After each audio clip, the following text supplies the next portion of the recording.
So allergy is the main cause for the proteolysis of these collagen fibers, leading to the thinning of cornea, which is identified with the help of a pentacam or any of the topography which shows corneal thinning in such a pattern. So how do we treat keratoconus? So it is divided into three aspects. One is strengthening the cornea, the other is rehabilitating the patient from the vision point of view, also altering the structures for a better vision in the patient. So collagen cross-linking comes under strengthening procedure. This photosensitized oxidation was introduced in the year of 1968, but in the field of ophthalmology, the University of Dresden used it in amalgamation with riboflavin to give a procedure called as collagen cross-linking, which was then tried in humans by Wolenczak et al. In the year 2003. So collagen cross-linking, the essential elements in these conditions are ultraviolet light, riboflavin and oxygenation. So each of them have a very particular role in creating a cross-linking. So the riboflavin, which is a photosensitizer, actually increases the absorption and UV ultraviolet rays absorption, causing covalent bonds. So as you can see in this picture, when the riboflavin is activated with the help of ultraviolet rays, there is an anaerobic and aerobic reaction happening. So oxygen depletion and oxygen utilization, both phases are very important in formation of covalent bonds. So the basic principle, the primary aim of us is to stop progression. So when these covalent bonds are formed, it causes biomechanical stiffening between the collagens, because of which it reduces the steepening as well as causes some amount of flattening in the cornea. Some of the additive benefits of collagen cross-linking as its antimicrobial effect, reduces the edema in the cornea, also gives some amount of thermostability. Criteria for collagen cross-linking definitely is a patient who is diagnosed of keratoconus but of an age more than 10 years or less than 30 years. Patients coming with frequent change of glasses with a vision less than 6/9, known case of allergies with a strong family history, plus the final topography confirmation. So when we look at the topography, we have to make sure that in this case this is a pentacam. So first is the Kmax. The Kmax definitely would be more than 47 diopters for the diagnosis of keratoconus, but should be less than 70 diopters, because beyond which the cross-linking will not be very effective. Secondly is the pachymetry. It is very important that the thinnest pachy is more than 400 microns, because less than this will cause endothelial decompensation. So in case of BAD or Bellin-Ambrosio display, the anterior float of more than 10 microns, so posterior float more than 15 microns is the criteria. What are the absolute contraindications for collagen cross-linking? Now you know that this patient is having keratoconus, there is high risk of progression, but it is not possible to do any kind of C3R in this patient. They are patients with prior herpetic keratitis, because we know any kind of treatment on the cornea will accelerate this keratitis. Collagen vascular disease, again there will be intense scarring in these patients. Pre-scarred corneas or advanced conditions. Pregnancy, definitely we cannot do any procedures, or already hydropped eyes. The variable contraindications are pre-op keratometry of less than 400. So my senior Dr. Anand sir will be speaking how to handle this. Extreme SOPHAGEN less than 40 years, less than 14 years, because obviously patient cooperation. More than 30 to 40 years, patients would already undergo a strong cross-linking, self-cross-linking in the eye, because of which the cornea will not be tentative for a progression, and keratometric reading, K reading more than 70 diopters. Now, in patients who have keratoconus and need collagen cross-link, but we have to wait and watch. These are patients of more than 30 years. We need not do collagen cross-link for them. Patients whose vision is 6/6 have a frequent follow-up of every 6 months. Patients who have a very stable glass power. Patients who have a form frustrate keratoconus. So these are the patients, in spite of keratoconus, they are eligible for collagen cross-linking, but then we need to wait and watch, because obviously we have to look at the complications of the procedures also. So coming to the classical protocol or the Dresden's protocol, this involves instillation of riboflavin 0.1% for every 3 to 5 minutes in the initial 30 minutes, followed by ultraviolet A rays, that is 370 nanometers irradiation at the speed of 3 milliwatt per centimeter square for 30 minutes. So the total energy required for a cross-linking is 5.4 joules per centimeter square. So during the ultraviolet ray absorption, irradiation, we have to instill riboflavin every 5 to 10 minutes. Now, as I told you, the dose is very important, and this is called as the fluence. The combination, what you're seeing, the power into time is what we get as a joules or the energy. So, maintaining 5.4 joules per centimeter square is very important. But as usual, everybody wants to do a faster treatment so that the time consumption is less. So, there were different techniques that were coming into the market in the name of accelerated C3R. But what was found was maximum benefit was attained for a 10 milliwatt centimeter square for 9 minutes. Anything more than this, the anaerobic and aerobic activation of the riboflavin was very, very minimal. So the actual collagen cross-linking was not happening. So thus the rest of the procedures were not popular. Now coming to the post-op, these definitely following the procedure, a contact lens has to be put. These patients have an installation of antibiotics. Steroids is a very personal choice of corneal surgeons. Some of them use steroids after 3 days once the contact lens is removed, while some of them prefer starting the steroids on day 1. So both of them are okay depending on your personal experiences. Preferably starting it earlier would be easier to prevent any kind of inflammation. Systemically, definitely patients will be very photophobic, so giving them analgesia for first 2 days is very, very important. Epithelium healing takes place within 48 hours, so day 3 contact lens can be removed, and visual acuity can be checked at the end of day 3 weeks, because at the end of 3 weeks almost 50% refractive correction would have been achieved. However, patient has to be mentioned that there could be fluctuation in the refractive error, and only at the end of 3 months to 8 months they would be attaining their pre-C3R refractive error. So, the reason for this kind of changes in refractive error is the corneal haze caused by keratocyte apoptosis. So, this normally resolves over a period of weeks, and if we do an anterior segment OCT at the end of 3 to 4 weeks, we will be seeing a demarcation line exactly at 300 or 250 microns, which is the place where we require the strengthening to happen. So, some of the complications following C3Rs are, some are side effects, some are complications. Now, pain is a side effect of C3R, but complication is persistent epithelial defect. So, if a patient has already a surface disorder, a epithelial dystrophy or any kind of a thing, or a dry eye, severe dry eye, patients are having very small kids with disturbed sleep patterns, there are chances that when the initial healing has taken place, there is kind of a improper healing, because of which they can develop persistent corneal epithelial defect. In such conditions, we have to maintain them on a long-term lubricant as well as a mild dose of steroid so that the healing takes place properly. Stromal haze. Stromal haze is normally seen clears by 9 to 12 months. So persistent haze is very, very rare cases where too much of energy is used. Infective keratitis, proper hygiene and as well as antibiotics post-op normally brings down infective keratitis. Sterile infiltrates normally respond to steroids. Now, sterile infiltrates basically are entrapment of the local organisms in between the contact lens and the epithelium, because of which these infiltrate. They are non-infective infiltrates. So, just by merely putting steroids, it can be taken care. So, this is exactly why I told it is a surgeon's decision whether to start steroids on day 1 or on day 3 depending on their experience. And lastly, corneal edema. This is exactly the reason why the Dresden's protocol prefers 400 microns as a cutoff, because 350 is where the stromal scarring happens, and anything less than this, if we take for the collagen cross-linking, there is a chance of endothelial decomposition. Most of the time, keratoconus is not accompanied by Fuchs dystrophy, but there are conditions. So, if you feel that the cornea is very thick in spite of keratoconus, it's always better to do a specular in these patients.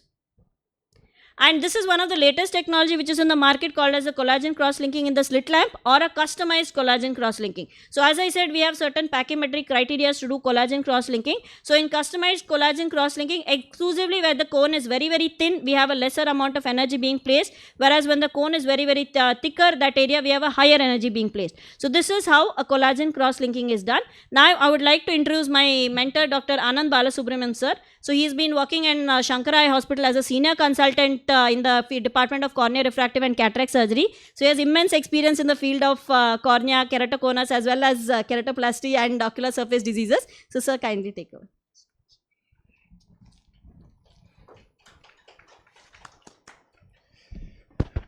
Good morning, everyone.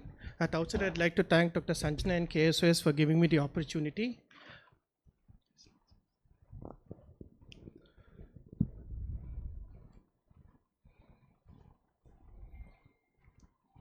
So I'll be talking on C3R and thin corneas. Dr. Sanjana has very nicely spoken about the C3R treatment, which was introduced in 2003 mainly to as a minimally invasive procedure to halt the progression of keratoconus. She also spoke about the Dresden Protocol, but one of the major prerequisites is that the corneal thickness should be 400 after epitel debridement. Now, what they have shown is that 25% of the patients have pachymetry less than 400 at initial presentation, and most of the time in India, they present late.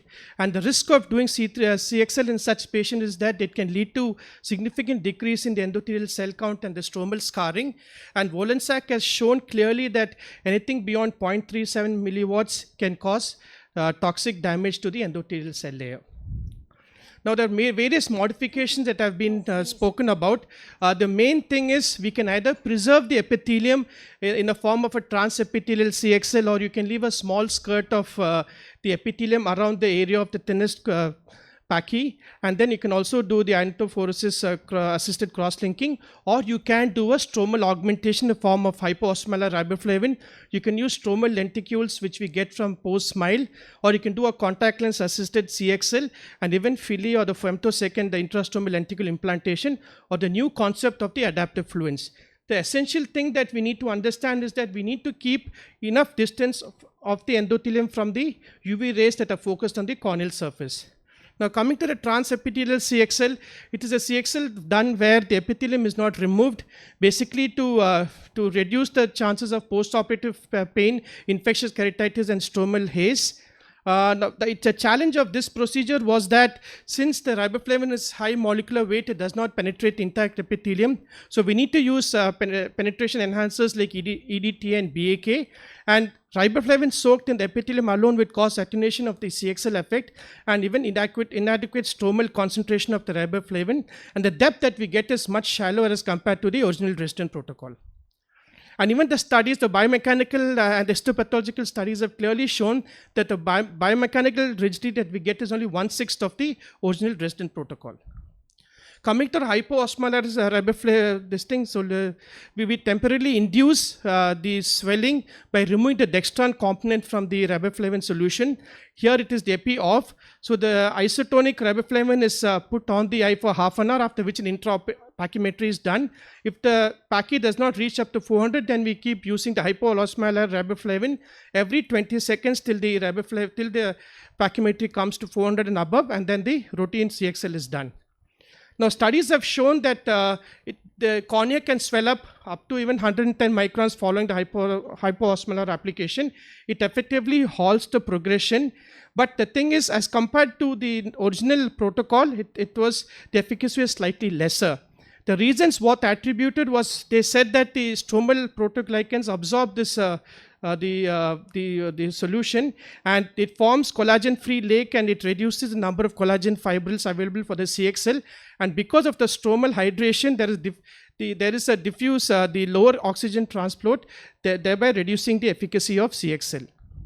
Now, this technique was popularized by Dr. Susan Jacob, where she used contact lenses soaked in riboflavin to artificially increase the corneal thickness. And what she used was a UV barrier free, which is around close to 100 microns. It was soaked in the riboflavin solution at least for half an hour, after which it was placed on the cornea, following by which the cross-linking was done. But the drawback of this was that most of the times the riboflavin would be trapped in the supracorneal space. The absorptive property of the contact lenses was different from the corneal tissue. There was inability to customize the thickness of the contact lens, and there would be also buckling of the contact lenses during the procedure. Now, to overcome this, Dr. Mahipal came up with the novel idea of using refractive lenticules, which was obtained from SMILE patients. So they used only the lenticles from patients with myopia, which was around 100 to 800. It was in the thickness of 80 to 100 millimeters, which was stored in MK media and subsequently shifted to OR for the surgery. The lenticules was placed on the de-epithelialized surface, and care was taken to keep the thickest part of the refractive lenticule over the center of the thinnest point. And then it was confirmed by the pachymetry followed by the conventional C3R. So in their study, they showed that there was a topographic stability at 6 months. The specular did not show any significant endothelial cell loss, and they got a demarcation line at around 280 to 300 millimeters, but long-term studies are needed. Then Dr. Sri Ganesh came up with another concept of femtosecond intrastromal lenticular implantation called as the FILI, where he used lenticules of known diameter and thickness, which are again obtained from following SMILE patients. And from the lenticule, they chose around 6 millimeters to 7 millimeters. They made a small donut-shaped tissue where they removed the central 3 mm with a punch, and then the tissue was soaked in the riboflavin dye. Then they used the Visumax femtosecond platform to make a depth of around 100 microns with around 7 to 8 millimeter diameter and a 4 millimeter superior incision, and injected around 0.25 Webex extra dye into the interface for around a minute, after which they inserted the lenticule through the 4 millimeter superior section, and they used this energy of 30 milliwatts per centimeter square for 3.3 minutes, delivering a total fluence of 6.3 joules per centimeter square. They also in their group showed improvement in the uncorrected visual acuity. They showed flattening of the mean keratometry, especially at the 3 and the 5 millimeter zones. And they also showed a demarcation line in the average of around 210 plus minus 11 microns in range of 3 months. Now, this is the newest concept which people have started using, the individualized cross-linking or the fluence adaptation, where he called it as the sub-Hafezi, so called it as a sub-400 protocol, where he changed the fluence based on the thickness of the cornea. So in this procedure, what he did was he removed the epithelium. He used the soaking time of riboflavin for around 20 minutes.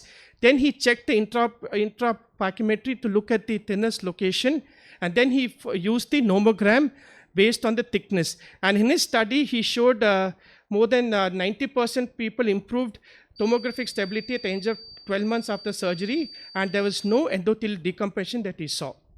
So to conclude, there are various modifications to the conventional protocol that has been used, especially in thin corneas, to mainly avert the major problem of endothelial damage. Long-term studies are still required for us to come up with a proper way of managing such patients. And the way to go right now is the adaptive fluence to correct the customize the CXL based on the corneal thickness. Thank you. Thank you, Dr. Anand sir. That was a wonderful talk on pushing our boundaries to go beyond the conventional collagen cross-linking to help patients get a better strengthening procedure.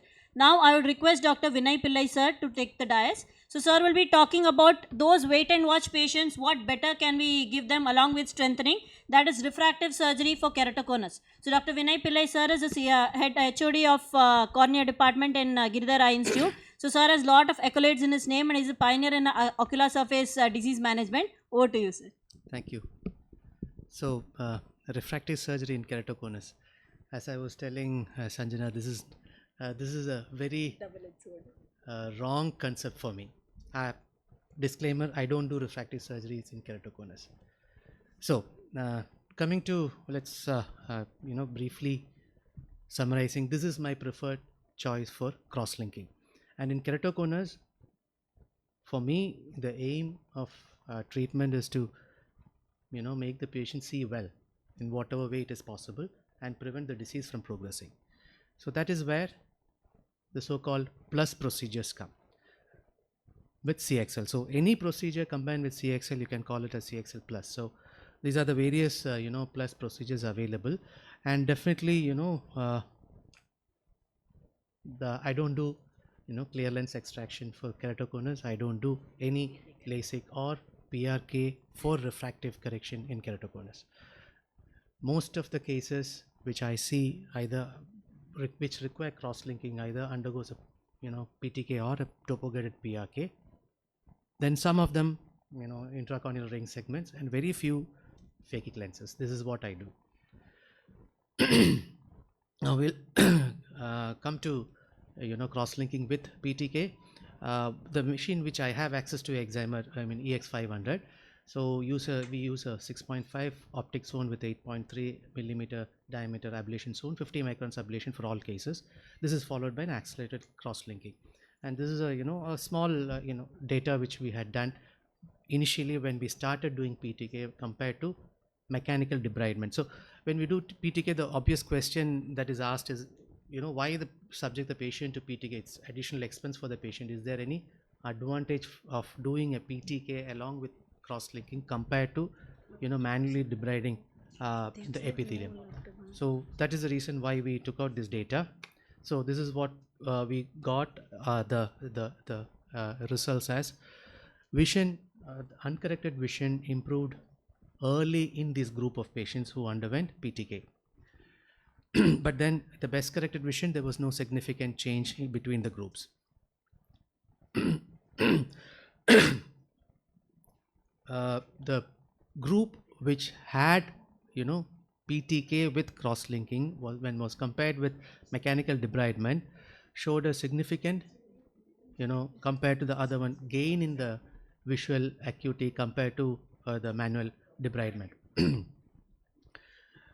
More importantly, the loss of lines was much less in this group compared to mechanical debridement. This was kind of indirectly correlating with the amount of haze which was produced after mechanical debridement when we compare with PTK. Then there was no significant difference in any other parameters between the two groups. So when we compared these two groups, what we found was there was a rapid improvement in vision, better, slight improvement in lines of vision or corrected vision. But more importantly, what we felt was that, the possibility of, having a reduction in vision post C3R was much less in this group compared to mechanical debridement, and that is the reason why we prefer this procedure. Now, practically in our institute, in almost all cases, we do PTK. Okay, mechanical we have, kind of shelved. Next comes, the topo-guided PRK. Now, this gives a wrong impression that when we do topo-guided PRK, you are going to correct the refractive error. No, that is not the idea here. The idea of doing a topo-guided PRK in keratoconus is to regularize the corneal surface, okay, to reduce the irregularity at the central 3 or 4 millimeters so that the corrected vision improves. It is not to give a spectacle-free life to this patient, and that is not the idea. That's why I said that, the idea is not refractive surgery here. It's to make the C patient as good as possible with whatever simple techniques which he can use. So this is the criteria which I follow. After the ablation, there should be at least 350 microns of bed remaining. Maximum ablation probably up to 60 microns, and the correction in topo-guided PRK which I would aim for is about 60 to 70% of the cylinder. So whichever is lesser or is attained early, we do that. And then I use mitomycin. There are lots of reports coming that you don't need mitomycin in these cases because when you're doing C3R, you are kind of killing the keratocytes and there is no possibility of haze. But then my clinical experience has been otherwise, so I use mitomycin in all these cases and then do a accelerated cross-linking. So as you can see here, there has been a significant amount of improvement in both uncorrected and spectacle corrected vision in these groups. And all these cases where the corrected means is spectacle corrected because we are not thinking about contact lenses. So cylinder, again, significant reduction in cylinder, significant flattening of the cornea. So as you can see in this picture, the upper one is a pre-topo-guided and the lower one is a post-topo-guided. Though it doesn't look very different, though, what you can actually see here is, if you see in the upper one, the steep area, that the red area is slightly on the lower part, while in the lower one, the red area is slightly on the center part. That is exactly what is meant by regularization of the cornea. Okay, you are pushing the cone towards the center, or it becomes, so the pupillary area becomes a smooth dome, which can be corrected either with spectacles or contact lenses. And as you can see in this picture, there is a significant reduction in this Kmax. Okay, so yes, topo-guided PRK with CXL produces a good amount of visual improvement with significant flattening of cornea. Now, the other procedure which I do is a intracorneal ring segment that I use Intacs. It is a combined procedure, various techniques I've described, but then what I prefer is Intacs first or ring segment first, followed by cross-linking. Generally, I don't prefer to do both together because I would like to assess what is the effect of one and then proceed with the next one. So this is an example. Again, the idea here again is the same as topo-guided PRK, you're just trying to push the cone to the center, okay, and make the central pupillary area much more regular. Yeah, so this is the a difference map showing the post, pre, and then the amount of flattening the procedure produced. So CXL plus has got definite pluses, but in keratoconus management. But then in refractive surgery, personally, I don't do it and I don't advise. So this is a rough algorithm. This is not a perfect one, but this is what I generally follow in my clinic, with a lot of ifs, buts, additions, deletions based on each patient. Thank you.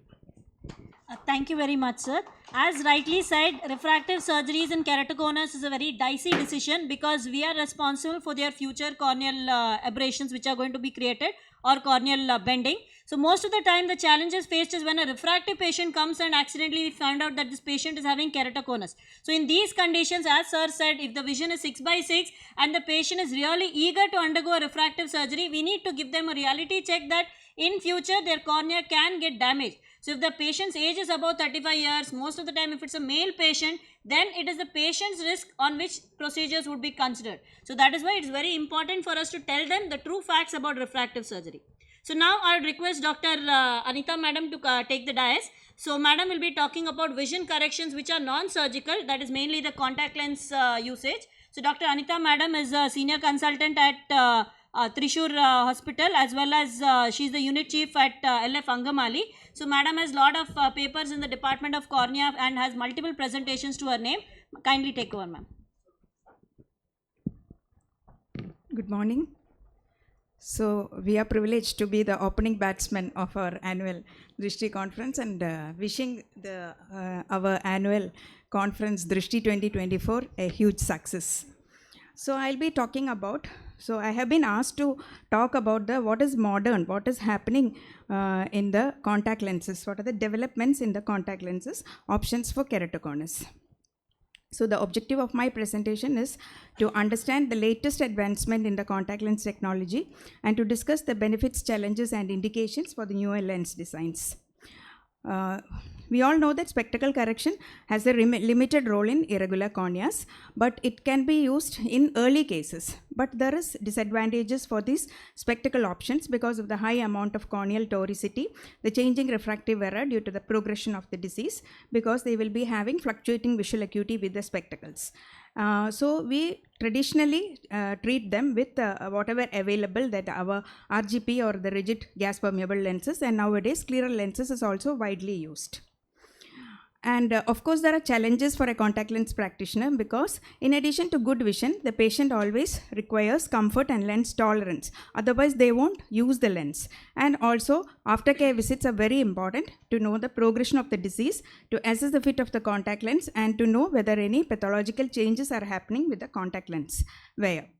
So first we will see what are the advances in the contact lens technology. Now, so many materials like hyper decay materials with good water content for enhanced oxygen permeability is coming up, and other designs like the hybrid lenses, scleral lenses, custom soft lenses with high modulus lenses, which are specially tailored for keratoconus. What are these high modulus lenses? They are nothing but stiffer lenses. We all know that if you put a soft contact lens on an irregular cornea, it will get molded up and it will not be stable. But this high modulus lenses means they resist the deformation. And also there are piggyback system of lenses. The newer innovations which are coming up are the wavefront guided lenses, the 3D printed lenses, and the smart contact lenses. So what are these? What are the wavefront guided lenses? See, we will be correcting the lower order aberrations like the myopia, astigmatism and all with your spectacles or contact lenses and all. But a lot of higher order aberrations are happening on the irregular cornea. So a wavefront aberrometer will capture the unique fingerprint of the eye, including these higher order aberrations, and data from these wavefront scan is used to manufacture the contact lenses. They will be tailored to correct specific aberrations for that patient, particular patient. They will provide sharper, clearer vision, especially in low light conditions, and improved optical performances. That is what a patient with irregular cornea needs. And future directions are integration with artificial intelligence, wavefront guided daily disposable lenses, combination with smart technology. But all these technologies are, the limitations are its cost and the complex fitting processes and the availability. Then another one is the 3D printed lenses, that is the three-dimensional printed lenses. What are these? These are constructed using biocompatible materials with accuracy down to microns. Like these contact lenses will be manufactured using additive manufacturing techniques. The material is deposited layer by layer, creating a fully customized lens using the corneal topography or the tomography of the particular patients for precise adjustments for the corneal irregularities. Advantages are we will be able to make personalized designs based on the patient's unique geometry. Specially made lenses for like multifocal toric or wavefront guided lenses with intricate designs. Again, disadvantage is the high initial investment and the limited availability. Then this picture shows a smart contact lens fitted with a biosensor device. That there will be miniature sized embedded electronics like an LED light or the data integrated vision enhancement systems, which will be specially used for pilots, engineers and all. And other uses may be for the macular degeneration or your RP patients, then autofocusing lenses for presbyopia and other refractive errors, drug delivery in glaucomas, and also for UV protection, blue light filtering as in your spectacles, and broader applications are a cognitive assistance for dementia patients. These are all these smart contact lenses coming up. So in severe keratoconus who is intolerant to RGP, you can offer them a large diameter scleral lens with a vault adjustment for improved vision and comfort. And also if a patient had undergone cross-linking, there will be alteration in the curvature of the cornea. So you can offer him a wavefront guided lens with enhanced night vision and reduced aberrations. So these are all in the dream-like scenarios, but whatever it is, we will be coming up to our reality. Future directions in contact lenses, improved integration of the artificial intelligence will come, and ongoing trials on the biosensor lenses are going on. But whatever in hand we are having is the soft contact lens, mainly the soft toric, the RGP, which is the mainstay of correction of irregular corneas, piggyback system, hybrid lenses and the scleral lenses. Soft contact lens, especially soft toric, will be of limited use, especially in early stage. In case of RGP intolerance, you can offer them, and you have to prefer stiffer or higher modulus materials when you choose a soft contact lens. Also, custom soft toric lenses are available. They have a thick optic section for masking the corneal irregularity, and you can increase the thickness of the optical zone as you increase as the degree of the corneal irregularity increases. Examples are Kerasoft and Novacon. Then this is the RGP, typical RGB fit. This is the most preferred lens fitting method, that is the 3-point touch. The weight will be distributed over the entire cornea. And if the patient is RGP intolerant and if there is apical scarring and all, you can prefer Roske lenses, which are most prescribed gas permeable lens for keratoconus. They have different curves on the back surface so that the lens touching on the apex can be avoided. The feather touch on the apex can be maintained. And also this figure shows a piggyback lens. The patient is wearing a soft contact lens and over that an RGP is fitted for better vision. But the disadvantages are you have to manage both the lenses, and there is high risk of hypoxia because in your eye 2 lenses are there. And also this hybrid lenses are there, as this photo shows. Multifocal aberration control designs are available. Example are Synergize hybrid lens. Scleral contact lens is also widely used nowadays because it can be used in advanced cases since it rests on the sclera, reduced apical scarring because it does not touch the cornea, and it offers better stability and comfort and can delay the need of surgery because nowadays only 1 in 4 or 1 in 5 patients of keratoconus are undergoing surgery because of these new contact lens techniques. Different scleral lenses depending on the different diameters are available, like the corneoscleral lens, semi-scleral, mini-scleral, true scleral lenses and the 3D printed scleral lenses are available. And here the vault is independent of the base curve radius and it is precisely predictable. So this is a very good option for highly irregular corneas. So concluding my talk, contact lens advancements have expanded the therapeutic options for keratoconus, but careful patient selection and customization are the key to success. Future technologies promise even better outcomes. Thank you. Thank you. So contact lens is always an additive advantage over any kind of refractive surgeries for patients looking for better quality of vision. So it's always better before going for any kind of negative treatment or response to the patient, have a contact lens trial done. Right from RGP to scleral contact lens, patients from CF 1 meter to 2 meter have resulted a vision of 6.9, 6.6 because of scleral contact lenses. Hence, before telling the patients to go in for a keratoplasty, it's always better to go for a contact lens trial and then decide for any surgical rehabilitation. Thank you. Thank you.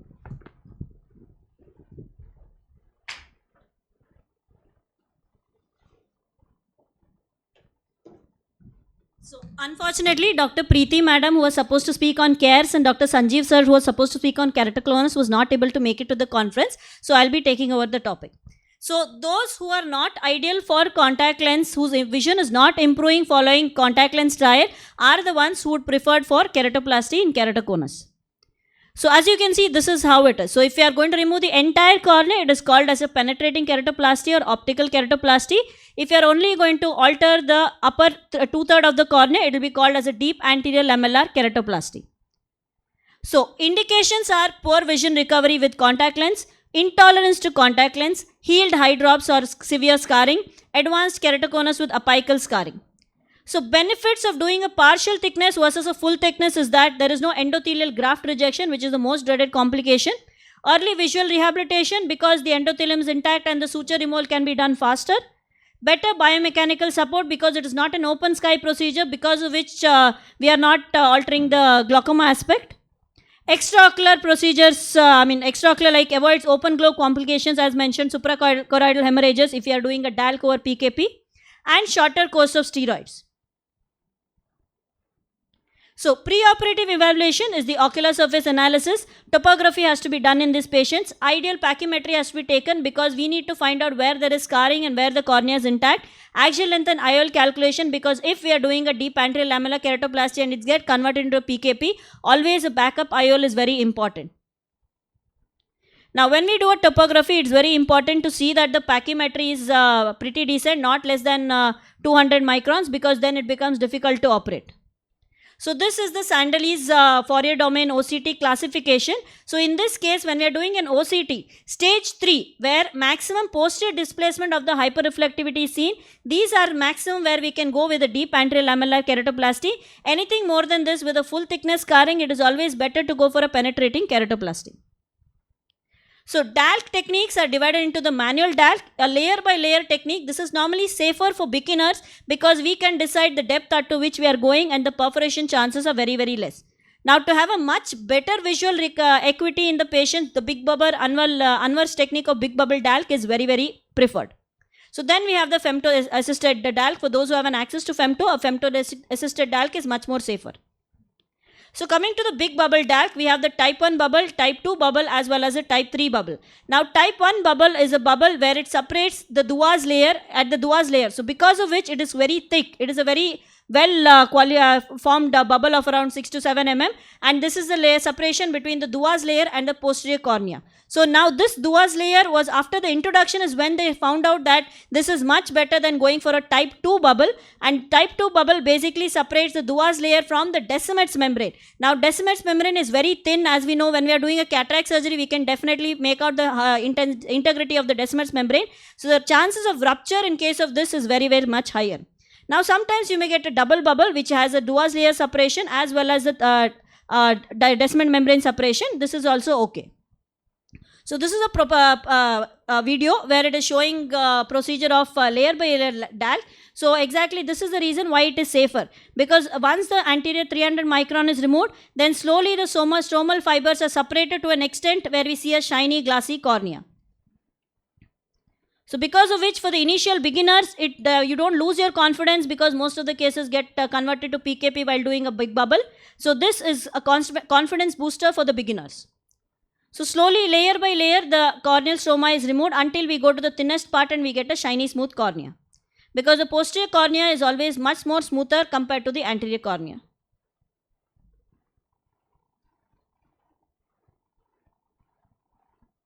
But this requires a lot of patience. It might take at least 1 hour to really pick each of the fibers and then separate it. So patience is a very important factor when it comes to manual dissection, because smoother the fibers, the better optical clarity in these patients. Now this is the big bubble technique. When we beyond a particular limit, when we reach, we'll have to inject an air bubble, and if we are going, we have to identify what type of a bubble is created. This is the type 1 bubble which is created, because of which the Duas layer is very, very strong. So it is easy to separate the fibers. So once we achieve this big bubble, we need to make a 4-quadrant dissection and the superior cornea is removed. It's very important not to use the Vanna scissors, and we need to use the Dalk scissors which are blunt tipped, so make sure that there is no perforation. So in either of the cases, when the procedure is done, we take the donor cornea, remove the epithelium, remove the endothelium and then suture it. Yes. Some of the complications following DALK are, firstly, double anterior chamber. So if at all there is a microperforation somewhere in the procedure, there are high chances of getting a double anterior chamber. In such conditions, post-op, we need to put an air bubble into the anterior chamber and make sure that the AC is deepened so that the interface fluid is removed. Second is a Urey-Zavelia syndrome. So this is common for DALK or in PKP, where when there is a high pressure during the surgery, this can cause an iris pupillary rough arrest, because of which there will be a mid-dilate pupil with the loss of iris rough. So interface wrinkling. So if there is a graft to host discrepancy or the interface is not cleared properly, there are areas of stromal unevenness. That is when we can see interface wrinkling. And interface haze is when we do not do it in the right patient. Patients who have interface vascularization, patients who have issues with scarring, severe scarring, that is when there could be an interface haze. So selecting the right patient for deep anterior lamellar keratoplasty is a key point compared to penetrating keratoplasty. So with this, I come to an end of keratoplasty. So I would like to move into the next topic, that is the path-breaking technology of CARES. So this is something which has come as an alternative between contact lenses and keratoplasty. Those patients in whom contact lens is not comfortable, patients who are very young to undergo a keratoplasty, this is where CARES come into the picture.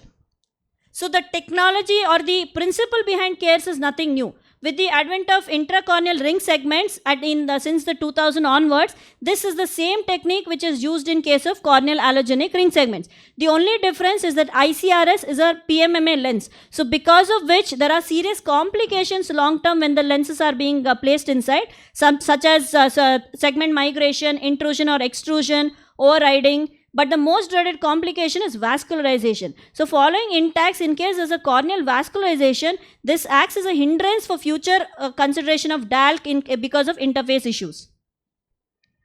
So CARES is corneal allogenic intrascleral ring segments, which is mainly the allogenic segments. The periphery of the cornea is utilized, removing the endothelium and the epithelium. So it is exclusive stroma that is being introduced. So Jacob et al., that is Susan Jacob from Dr. Agarwal's eye hospital, she is the one who started this procedure of experimenting by installing the peripheral thickness of rim of cornea into the donor host cornea. So it acts beneficial, it is reversible. In case it is not accessible, a patient is not comfortable with the refractive error following this procedure, it can be removed and it is reversible. Additionally, it can be super added with collagen cross-linking, or sometimes even PRK is what is suggested, but as Vinay sir said, refractive surgeries in such cases are very dicey. So it can be added on with C3R for those in whom C3R has never been done.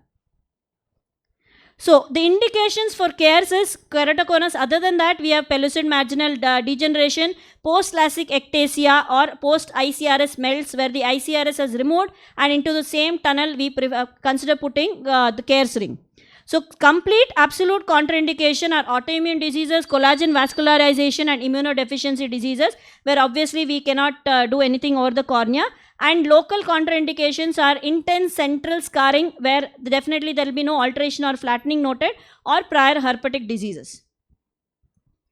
Now, it is based on the Barakak's principle, where anything that is added into the periphery or anything that is removed from the center will cause flattening of the center and steepening of the periphery. Now, patients with vision of 624, 636, wherein they are not comfortable with contact lens or the day-to-day changing of contact lens becomes difficult for them, in such cases when we do CARES, that is when we install the corneal segment in the periphery of the cornea, this causes significant corneal fattening. This is not a refractive surgery, but it makes them either contact lens compatible, or it brings down their higher order aberrations, makes their quality of vision better. So they do not have to suffer from poor quality vision. Because as I said, keratoconus is very much seen in young patients, and these are patients who have an active life, driving, watch computers. So it's very important to make sure that they get a good refractive outcome. So it acts as a spacer effect. So the central 7 to 7.5 optic zone is taken for the donor cornea area, wherein the procedure is done. So these are some of the instruments which are patented and specifically by Dr. Susan Jacob ma'am. So they are available by the Epsilon. So there are customized template plates as well as the radial markers and the Sinskiyuk. So this is a very, very important trephine. So this is not your regular trephine which is used in case of keratoplasty. Now this trephine is specifically designed in such a way that only the peripheral rim of Bowman's membrane up to the pre-endothelium level is obtained for the help of CARES. So as you can see in this procedure, this particular image, so this is exactly how we get the tissue, where we have the Bowman's membrane on the top and the pre-endothelial part on the bottom side. So once we mark this area, that is how exactly we get in the picture E, where you can see, which is then sliced open and you get a long stretch of tissue which has Bowman's membrane on one part and only stroma on the other part. So once this is achieved, it is placed on the customizer, and already priorly marked topography is placed over there, so that we find out what are the segments that is need to be put, at what clock hours it has to be put, and what design has to be done for this. And the procedure of installing is same. Either you can use a femtosecond or you can use manual. The ring size is almost similar to what is being used for Intacs. So it has to be done at the depth of for 80% depth, where we do this tunnel. So once this is done, the corneal segment is actually slided into this portion according to the thickness of the cornea, according to the asymmetry of the cornea, and thus giving the results. So this is a video of the same. So once we remove the epithelium as well as the endothelium is removed, the trephine is used to create the ring.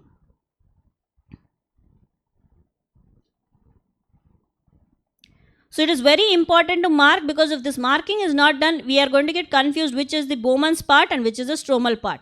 So this entire segment is flattened and stretched, where we know one part is thick and one part is flat. And once we do this, it is placed over the marker, and exact clock hours where these segments have to be placed is marked. And then the remaining tissue is discarded. So femtosecond is used to create the tunnels for this condition. And you can put asymmetric segments, you can put bilateral, superior and inferior, or you can put only inferior depending on the amount of cone present in the patient. So this is a very simple procedure where it can be easily slided inside and positioned.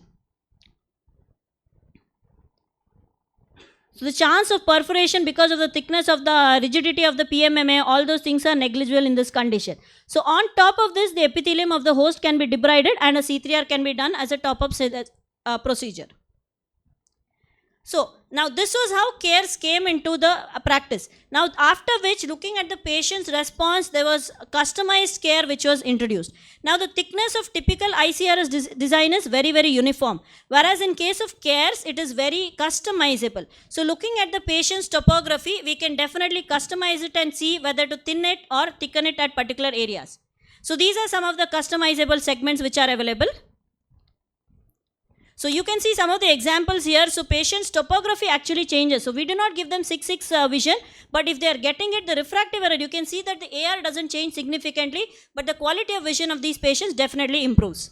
So as you can see, patients getting better improvement of vision with decrease in their significant cylinders. So this patient with a minus 5.5 cylinder has come down to minus 4, but the vision has significantly improved for this patient and giving them a better quality of life. So advantages are, we can go down up to 320 microns, it is reversible, it is efficient, and there is not much of a revenue for, you don't have to spend much on these instruments available. And with differential flattening, we can give much more customization in this condition. Thank you very much. I would request Dr. Chitra Madam to come for her talk. So as we know, Madam is very renowned and famous. So she's heading Eye Foundation. So Madam does not require a very specific introduction because she's very popular among us. Welcome, ma'am.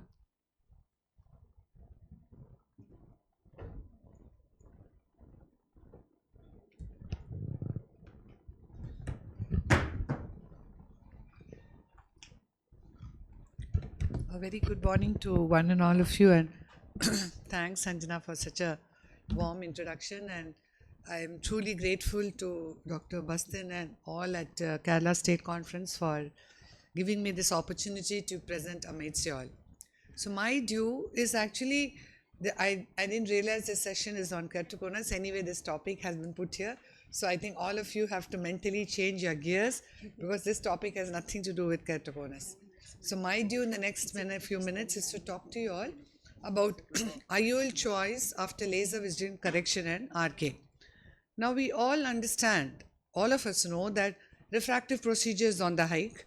People know that they can get visual independence, and it are these same patients who have started coming back to you for cataract surgery, and it is like a challenge for you, it's an opportunity for you, but you need to know the challenges which you face doing surgery in these eyes.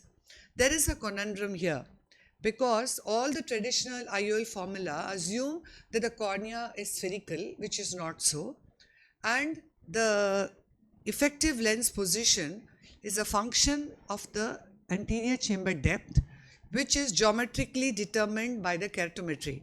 So what happens is, in a myopic cornea where it is flatter, it assumes that the anterior chamber depth is shallower, and the effective lens position is underestimated. However, we also note that the relationship of the anterior and the posterior cornea is altered in LASIK. So all of this is additive, and you could end up having hyperopic surprises in these eyes. Again, this is a spotlight thing at AO where the audience was asked, what would you popularly suggest for a post-cataract surgery, for a post-LASIK patient when you do cataract surgery? And good majority said that they would do a monofocal with mini monovision. There were some numbers who said that they would do an EDOF, and there were fewer who thought of putting a trifocal. There are multiple studies, all have actually reported good outcomes, and only about 4 to 40% of them did need enhancement for the residual refractive error. But what was important for us to understand is, there is no cutoff, like here when you are discussing keratoconus, till this we would do cross-linking, for this you don't do cross-linking. That way, we do not know what is the quantum of spherical aberration, what is the quantum of coma or the asphericity that you would not do. I have just started and she's showing that 1 minute. So what are the concerns? The concerns when you do cataract surgery in a post-LASIK eye is the contrast sensitivity, the exacerbation of night symptoms which could be there. These corneas could be irregular because of the decenter treatment. The ocular surface may not be good. There could be residual refractive errors. So we choose patients who are highly motivated.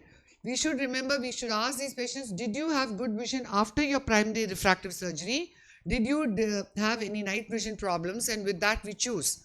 The big plus point for us is we have the latest biometers, we have the latest formulae, we have now lenses which are designed so that the loss of light is less and the central optic zone is larger. So even if your angle alpha is more, or the kappa is more, it is forgiving.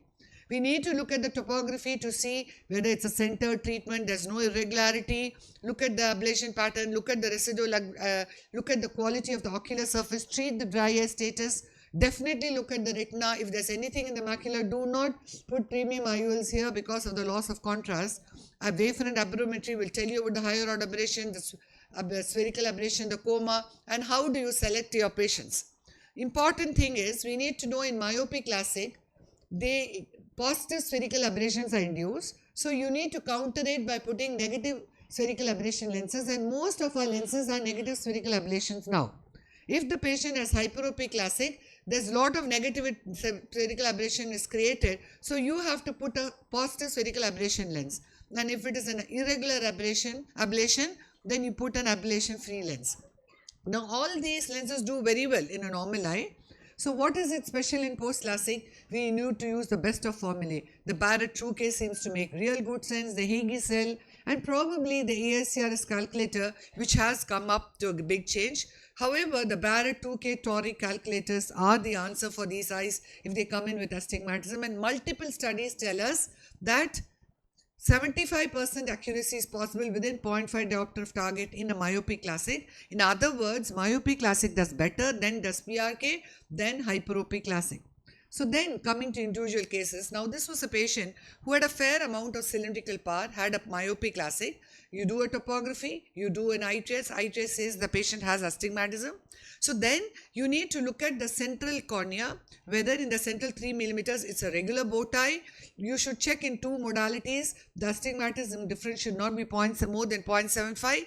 Use the Barrett-Truquet toric, and then go if you can on the best platform, the toric LRCS platform, and this patient did very well. Now this is another patient who had hyperopic classic. Look at that central steepness there. Then it makes sense not to put a premium IOL but do an enhanced monofocal toric, which did take care of him. Now if the patient has significant irregularities, decentered ablation and a macula suspicious early glaucoma, you would put a monofocal IOL again. Now what do you do for post-RK? Post-RK, we have the RK calculator on the ASCRS platform. We have the Higgy-Cell, we have the Barrett for RK. The important thing is if the incisions are more, there is significant flattening, and the keratometer is not measuring the very center of the cornea, which is the most critical part. And again, ELP is underestimated. So what has been done is you look at the Barrett-Truquet for the RK calculation, look at the topography, and herein again we did an LRCS with an enhanced monofocal IOL. In spite of your best efforts, you need to tell the patient there could be residual error, you may need refractive enhancements, and in an RK we need to understand for the next 2-3 months after cataract surgery there could be a transient hyperopic shift, so you have to wait till then and then treat the refractive stability, which could be a flap lift, it could be a repeat PRK, or it could be an IOL exchange. Most importantly, the last of my slide, I actually tried my best to talk in the 1 minute which was showing, so I've gone very fast. So the best is probably to regularize the topography of the cornea and then wait for the eye to stabilize over a period of 2 to 3 months and then do it, or maybe those light adjustable lenses which are still evolving, wherein you could adjust the power post cataract surgery, adjust the IOL power adjustment. So there are newer things which might come up, but as long as we stick to some formulas and stick to taking a detailed case history with these patients, that is the intent of my talk. Thank you very much. Thank you so much, ma'am, and special thanks to the LOC for giving us a little more time.